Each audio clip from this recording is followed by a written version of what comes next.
Welcome to the MERTS instructional video on creating a report for the Independent Political PAC module. To create a new report, activate the Reports tab. Select the new item icon on the toolbar.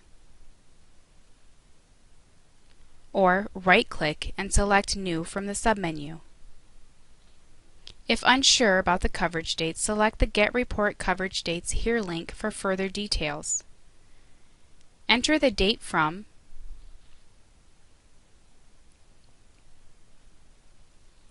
the date through, and select the report type from the drop-down menu. Add a dissolution date only if the committee is wishing to dissolve with this report. If the committee does not want to dissolve at this time, please leave the field blank. Select OK to save and exit the report information window.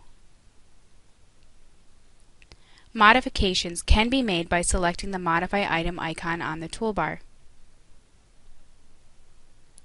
or by right-clicking and selecting Modify from the sub-menu. Make the necessary changes,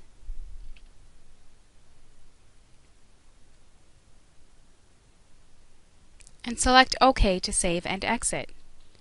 A verification window will appear asking if you are sure you would like to modify or amend the selected object. Select Yes to continue or No to cancel. Be sure to save and back up the committee MERTS file each day. For additional assistance, visit the MERTS website at www.mertsplus.com. Thank you.